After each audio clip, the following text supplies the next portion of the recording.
ಭೂಮಿ ವಸತಿ ಹಕ್ಕು ವಂಚಿತರ ಪ್ರಾತಿನಿಧ್ಯ ಸಮಾವೇಶವನ್ನು ಅಕ್ಟೋಬರ್ 5ರಂದು ಬೆಂಗಳೂರಿನ ಗಾಂಧಿ ಭವನದಲ್ಲಿ ಹಮ್ಮಿಕೊಳ್ಳಲಾಗಿದೆ ಎಂದು ಮಾರಪ್ಪ ಹರವಿ ಹೇಳಿದರು. ಅವರು ನಗರದ ಪತ್ರಿಕಾ ಭವನದಲ್ಲಿ ಪತ್ರಿಕಾಗೋಷ್ಠಿಯನ್ನು ಉದ್ದೇಶಿಸಿ ಮಾತನಾಡಿ, ಗೌರವಯುತ ಜೀವನಕ್ಕಾಗಿ ಭೂಮಿ ಬೇಕು. ಸಮಾಜದ ಕಟ್ಟಕಡೆಯ ವ್ಯಕ್ತಿ ಅಭಿವೃದ್ಧಿ ಹೊಂದಿದಾಗ ಮಾತ್ರ ಸಮಾಜ ನಿರ್ಮಾಣ ಸಾಧ್ಯ. ಭೂಮಿ ವಸತಿ ಹಕ್ಕು ವಂಚಿತರ ಪರವಾಗಿ ಈಗಾಗಲೇ 6ರಿಂದ 7 ಐತಿಹಾಸಿಕ ಹೋರಾಟಗಳು ನಡೆದಿವೆ ಎಂದರು. ರಾಜ್ಯ ಸರ್ಕಾರ ಭೂಮಿ ವಸತಿ ಹಕ್ಕು ವಂಚಿತರ ಕುರಿತು ವಿಶೇಷ ಕಾಳಜಿ ವಹಿಸಿ ಭೂ ವಂಚಿತರಿಗೆ ಭೂಮಿ ನೀಡಬೇಕು. ಅಕ್ರಮ ಸಕ್ರಮ ಯೋಜನೆಯಡಿ ಮತ್ತು ಬಲಾಢ್ಯರು ಅಕ್ರಮವಾಗಿ ಅತಿಕ್ರಮಿಸಿಕೊಂಡ ಅರಣ್ಯ ಭೂಮಿಯನ್ನು ವಶಕ್ಕೆ ಪಡೆದು ಭೂ ವಂಚಿತರಿಗೆ ನೀಡಬೇಕು ಎಂದು ಮನವಿ ಮಾಡಿದರು. ಭೂಮಿ ವಸತಿ ಹಕ್ಕು ವಂಚಿತರ ಸಮಾವೇಶದ ಅಧ್ಯಕ್ಷತೆಯನ್ನು ದಲಿತ ಸಂಘರ್ಷ ಸಮಿತಿ ಹಿರಿಯ ಮುಖಂಡ ಎನ್ ವೆಂಕಟೇಶ್ ವಹಿಸಲಿದ್ದು, ಮುಖ್ಯ ಅತಿಥಿಗಳಾಗಿ ಕಂದಾಯ ಸಚಿವ ಕೃಷ್ಣ ಬೈರೇಗೌಡ, ಜಿಗ್ನೇಶ್ ಮೇವಾನಿ, ಡಾಕ್ಟರ್ ವಿಜಯಮ್ಮ ಆಗಮಿಸಲಿದ್ದು, ಅಧಿಕ ಜನರು ಆಗಮಿಸಿ ಕಾರ್ಯಕ್ರಮದ ಯಶಸ್ವಿಗೆ ಸಹಕರಿಸಬೇಕು ಎಂದು ಮನವಿ ಮಾಡಿದರು. ಇದು 1998 ಮತ್ತು 1999ರಲ್ಲಿ ಏನು ಭೂಮಿ ಬೇಕು ಎಂದಾಗಡ ಅಂತಕ್ಕಂಥದ್ದು ಮಾನ್ಯ ಎಲ್ಲ ಸಂಘಟನೆಗಳು ದಲಿತ ಸಂಘರ್ಷ ಸಮಿತಿಗಳಲ್ಲಿ ಏನು ಹೋರಾಟಗಳು ನಡೆದವು. ಆ ಒಂದು ಹೋರಾಟ ಬಿಟ್ಟರೆ ಭೂಮಿ ವಸತಿಗಾಗಿ ಹೋರಾಟ ನಡೆದುದಿಲ್ಲ. ಮತ್ತೆ ದೊರೆಸ್ವಾಮಿ ಅವರ ನೇತೃತ್ವದಲ್ಲಿ ಈ ಬಡಜನರ ಭೂಮಿಗಾಗಿ ಹೋರಾಟಗಳು ಮತ್ತೆ 2016ರಲ್ಲಿ ಪುನರ್ ಚಾಲನೆ ಮಾಡಿಕೊಂಡು ಆ ಸಂದರ್ಭದಲ್ಲಿ ಅವರ ನೇತೃತ್ವದಲ್ಲಿ ಸುಮಾರು ಈ ಭೂಮಿ ಮತ್ತು ವಸತಿ ಹೋರಾಟ ಸುಮಾರು 6-7 ಕರ್ನಾಟಕ ರಾಜ್ಯದಲ್ಲಿ ಅತ್ಯಂತ 6-7 ಐತಿಹಾಸಿಕ ಹೋರಾಟಗಳನ್ನು ಮಾಡಿ 2018ರಲ್ಲಿ ಮಾನ್ಯ ಮುಖ್ಯಮಂತ್ರಿ ಸಿದ್ದರಾಮಯ್ಯ ಸರ್ಕಾರದ ಕಾಲಕ ಅವತ್ತು ದಿವಸ ಸಿದ್ದರಾಮಯ್ಯ ನೇತೃತ್ವದಲ್ಲಿ ಮತ್ತು ಸಂಬಂಧಿಸಿದ ಸಚಿವರು, ರಾಜ್ಯ ಮಟ್ಟದ ಕಾರ್ಯದರ್ಶಿಗಳು ಮತ್ತು ಮಹಾ ಪ್ರಧಾನ ಕಾರ್ಯದರ್ಶಿಗಳ ನೇತೃತ್ವದಲ್ಲಿ ಒಂದು ಸಮಿತಿ ರಚನೆ ಮಾಡಿದ್ರು.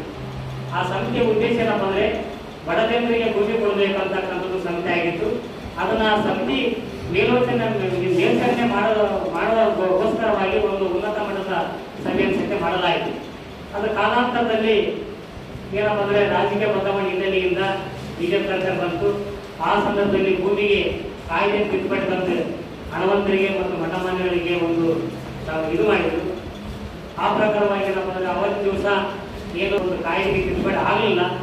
ಅದು ಕೇವಲವಾಗಿ ಒಂದು ಏನಪ್ಪ ಅಂದರೆ ಆ ತಿದ್ದುಪಡಿ ಅಡಿಗೆ ಉಳ್ಕೊಂಡ್ಬಿಡ್ತು. ಬರೀ ಕಾಲದಲ್ಲಿ ಮಾತ್ರ ಕಾನೂನು ಆಗುವ ಹೊರತು ಅದು ಜಾರಿ ಆಗಲಿಲ್ಲ. ಆದರೆ ಇದು ಏನಪ್ಪ ಅಂದರೆ ನಾವು ಆ ಸಂದರ್ಭದಲ್ಲಿ ಬಡವರೆಲ್ಲ ಸೇರಿಕೊಂಡು ನಮ್ಮಂಥ ಪ್ರಯತ್ನಗಳು ಮಾಡಿರೋ ಎಲ್ಲ ಪ್ರಯತ್ನಗಳು ಸೇರಿಕೊಂಡು ಅವತ್ತು ದಿವಸ ಮತ್ತೆ ರಾಜ್ಯದಲ್ಲಿ ಕಾಂಗ್ರೆಸ್ ಸರ್ಕಾರ ಅಧಿಕಾರ ಬರಕ್ಕೆ ಸಹಿತ ಇವತ್ತು ಬಡವರ ಸಹಿತ ಒಂದು ಕಾರಣವಾಗಿದೆ. ಆದರೆ ಇವತ್ತೇನಪ್ಪ ಅಂದರೆ ನಾವೆಲ್ಲ ಅಧಿಕಾರ ಬಂದ ಮೇಲೆ ನಿಮಗೆಲ್ಲ ಭೂಮಿ ಕೊಡ್ತೀವಿ, ಪಾಠ ಕೊಡ್ತೀವಿ ಅಂತ ಹೇಳಿದ್ರು. ಆದ್ರೆ ಅವರು ಒಂದು ಗ್ಯಾರಂಟಿಯಿಂದ ಮಾತ್ರ ಮುಡಿಕರು ಬರ್ತವರು ಭೂಮಿ ಕೊಡೋಕ್ಕೆ ಪ್ರಯತ್ನ ಮಾಡೋದು. ಹಾಗಾಗಿ ನಾವು ಇವತ್ತಿನ ದಿವಸ ಇದು ಪ್ರತಿಯೊಬ್ಬರು ಹಕ್ಕ ಆಗ್ಯದ. ಇವತ್ತು ಇದನ್ನ ಕೊಡಲೇಬೇಕಂತಕ್ಕಂಥದ್ದು ಕೊಟ್ಟಿರಬೇಕಾಗ್ಯದ. ಇದು ಪ್ರಾತಿನಿಧಿಕವಾಗಿ ನೀವು ತಗೊಳ್ಳೇಬೇಕು. ಇವತ್ತು ಕಾರ್ಯಸಿದ್ಧತೆ ಆಗಿರ್ಬೋದು, ಪಾಲಪೋಕ ಆಗಿರ್ಬೋದು, ಅರಣ್ಯ ವಿಷಯಗಳ ಸಂಖ್ಯೆ ಇವತ್ತು ಮುಟ್ಟಕ್ತಾ ಇರಲಿಲ್ಲ ಗೌರ್ಮೆಂಟ್. ಅದು ಇರಲಿ ಒಂದು ಕಡೆ ಇರಲಿ. ಆದ್ರೆ ಸರ್ಕಾರ ಜಮೀನಿನ ಸಾಗುವಳಿ ಮಾಡ್ತಕ್ಕಂಥ ಜನರಿಗೆ ಅದು ಪ್ರಾತಿನಿಧ್ಯ ಕೊಡು ನೀವು ಅಂತಕ್ಕಂಥದ್ದು ಆ ಒಂದು ಸಮಾವೇಶ ಮಾಡಾಕತ್ತೀವಿ. ಆ ಸಮಾವೇಶದಲ್ಲಿ ಮಾನ್ಯ ಕಂದಾಯ ಮಂತ್ರಿಗಳು ಕೃಷ್ಣ ಬೈರೇಗೌಡ ಬರ್ತಿದ್ದಾರೆ ಮತ್ತು ನಮ್ಮ ಹಿರಿಯ ಹೋರಾಟಗಾರರು ವೆಂಕಟೇಶ್ ಬರ್ತಿದ್ದೇನೆ ಮತ್ತು ಸಾಹಿತಿಗಳು, ಬುದ್ಧಿಜೀವಿಗಳು ನಮ್ಮ ಜೊತೆಗೆ ಸದಾ ಕಲಿತಕ್ಕಂಥ ಡಾಕ್ಟರ್ ವಿಜಯಮ್ಮ ಬರ್ತಿದ್ದಾರೆ. ಹಲವಾರು ಹಿರಿಯರು ಚಿಂತಕರು ಬರ್ತಿದ್ದಾರೆ. ಹಾಗಾಗಿ ನಾವು ಈ ರಾಯಚೂರು ಜಿಲ್ಲೆಯಿಂದ ಮತ್ತು ಇಡೀ ಕರ್ನಾಟಕ ತುಂಬ ನಾವೆಲ್ಲ ಎಲ್ಲ ಹೋರಾಟ ಮಾಡಿಕೊಂಡು ಬಂದಿರತಕ್ಕಂಥ ಏನು 50 ಅರ್ಜಿಯನ್ನು ಜಾರಿ ಮಾಡಬೇಕು ಮತ್ತು ಯೂನಿಟ್ ಆಗಿ ಅವರಿಗೆ ಭೂಮಿ ಕೊಡ್ಬೇಕಂತಕ್ಕಂಥದ್ದು ನಾವೇನು ಹೋರಾಟ ಮಾಡಬೇಕ್ರಿ. ಅವತ್ತು ದಿವಸ 5ನೇ ತಾರೀಕಿಗೆ ಹೊರಡ್ತೀವಿ ಅಂತಕ್ಕಂಥದ್ದು ನಿಮ್ಮ ಜೊತೆ ನಾವು ಮಾತಾಡ್ತೀವಿ. ಅದೇ ರೀತಿಯಾಗಿ ಹಾಗಾಗಿ ಆ ಪ್ರಕ್ರಿಯೆಯಲ್ಲಿ ಎಲ್ಲರೂ ಗುರುತುಗೊಳಿಸಬೇಕನ್ನೋ ಕಾರಣಕ್ಕಾಗಿ MLA ನೇತೃತ್ವದಲ್ಲಿ ಒಂದು ಸಮಿತಿ ಇದೆ. ಆ ಸಮಿತಿಯಲ್ಲಿ ಸೇರಿಸಿಕೊಂಡು ಸಮಿತಿಗಳನ್ನು ಪುನರ್ರಚಿಸಬೇಕನ್ನೋ ಒಂದು ಬೇಡಿಕೆ ಇತ್ತು. ಅದನ್ನು ಮಾಡೋಣ ಅಂತ ಹೇಳಿದ್ದಾರೆ. ಅದರ ಸಮಿತಿ ರಚನೆ ಆಗಿದ್ದಾವೆ. ಅದರಲ್ಲಿ ಭೂಮಿಯ ಈ ಇಶ್ಯೂಗಳನ್ನು ಕೈಗೆತ್ತಿಕೊಳ್ತೇವೆ. ಹಾಗಾಗಿ ಎಲ್ಲ ಸಮಸ್ಯೆಗಳನ್ನು ನಾವು ಆ ಸರ್ಕಾರದ ಗಮನಕ್ಕೆ ತರಬೇಕನ್ನೋ ಕಾರಣಕ್ಕಾಗಿ ಈ ಪ್ರಾತಿನಿಧಿಕ ಒಂದು ಸಮಾವೇಶವನ್ನು ಮಾಡ್ತಿದ್ದೀವಿ. ಅದರಲ್ಲಿ ಬಹಳ ಪ್ರಮುಖವಾದಂಥ ಬೇಡಿಕೆಗಳು ಬಹಳ ಮುಖ್ಯವಾಗಿ 50-60 ವರ್ಷಗಳಿಂದ ಉಳಿದು ಮಾಡತಕ್ಕಂಥ ಅಕ್ರಮ ಸಕ್ರಮದಡಿಯಲ್ಲಿ ಜನಗಳಿಗೆ ಭೂಮಿಯನ್ನು ಕೊಡಬೇಕನ್ನೋದು ಒಂದೇ ಬೇಡಿಕೆ.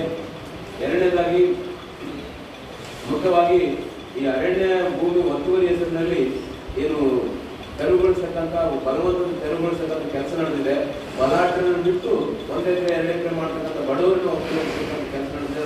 ತಕ್ಷಣ ನಿಲ್ಲಿಸಬೇಕು ಮತ್ತು ಬಲಾಢ್ಯರು ಅತಿಕ್ರಮಿಸಿಕೊಂಡಿರ್ತಕ್ಕಂಥ ಅರಣ್ಯ ಭೂಮಿಯನ್ನ ಬಿಡಿಸಿಕೊಂಡು ಬಡವರಿಗೆ ಕೊಡಬೇಕನ್ನೋಂಥದ್ದು. ಹಾಗೆಯೇ 94C 94CC ಏನು ಅಡಿಯಲ್ಲಿ ಅರ್ಜಿಗಳನ್ನು ಹಾಕೊಂಡಿದ್ದಾರ ಮತ್ತು 50, 53, 57 ಫಾರ್ಮ್ಗಳಲ್ಲಿ ಅರ್ಜಿಗಳನ್ನು ಹಾಕಿದ್ದಾರೆ. ಅವರೆಲ್ಲರಿಗೂ ಭೂಮಿ ಕೊಡಬೇಕನ್ನೋಂಥದ್ದು ಪ್ರಮುಖ ಬೇಡಿಕೆಗಳಾಗಿದ್ದಾವೆ ಅಂತ ಹೇಳಿ. ಈ ಸಂದರ್ಭದಲ್ಲಿ MR Bheri, John Wesley, Anjaneya, Govinda ಉಪಸ್ಥಿತರಿದ್ದರು.